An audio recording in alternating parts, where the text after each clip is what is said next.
Well, to talk more about that move by Facebook, I'm joined in the studio by Rahaf Hafuz. She's the founder of the Red Thread Institute for Digital Culture. Thank you for joining us on France 24. So just to clear up what Facebook has done, it has always banned support for white supremacist movements. It is now banning white nationalism, any support for white nationalism, separatism, that kind of thing. What is the difference here?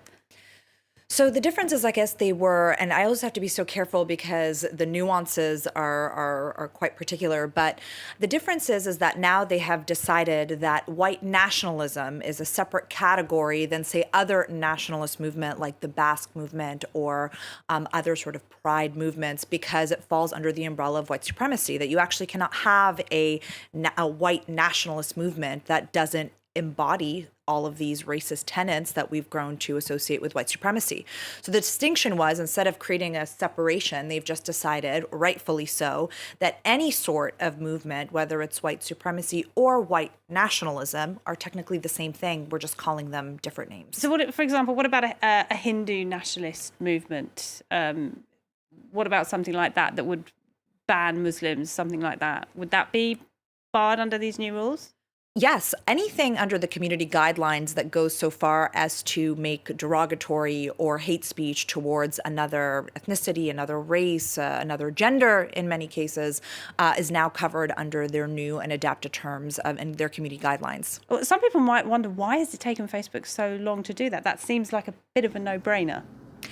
So Facebook has had a very long record of being quite reactive instead of proactive. I think they wait until the absolute last minute when they absolutely have to act to make some of these changes. This has just been the strategy that the company has used in the past, and it took 2 weeks until after the crisis, the attack in Christchurch, where there was so much political outrage. There was so much public pressure on them for them to finally say, okay, this is a big enough problem, though we've known it's been a problem on these platforms for years. We know with people like Alex Jones of InfoWars, we know they've been using these platforms to spread white propaganda. And I think it's just a reflection of their approach to a much broader range of issues, data privacy, security, things like that. And of course, we saw in recent years how groups such as ISIS, Islamist extremist groups, put up terrible, shocking videos as well that were shared widely online. Facebook put a lot of resources into fighting that, didn't they?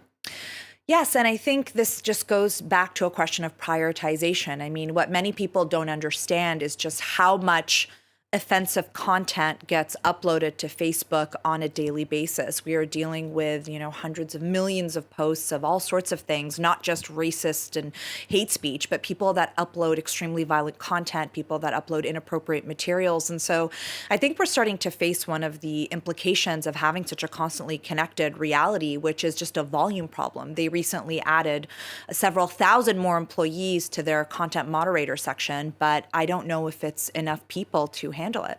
And how do you distinguish between these clear-cut hate groups based on racism and things like that, compared to somebody who might only share stories about crimes committed by one ethnic group, for example, and they might keep on sharing that, and that would give people a distorted image about that group of people? How do you fight things like that? Because that's more to do with the algorithms, isn't it?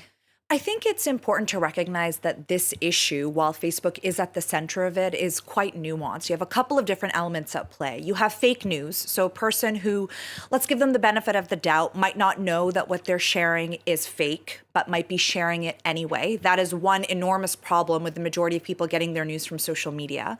You then have digital communities, so you have, which are a completely separate thing, where, for example, white supremacist groups are congregating online and deliberately and with a lot of intention sharing hate speech.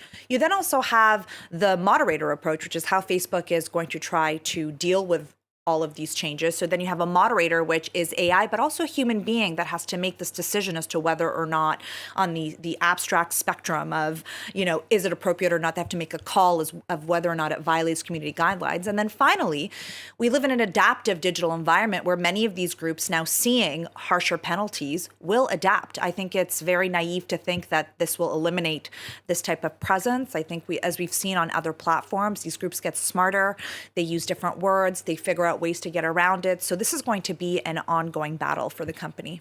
Okay, Rahab Hafush, thank you very much indeed. Thanks for having me.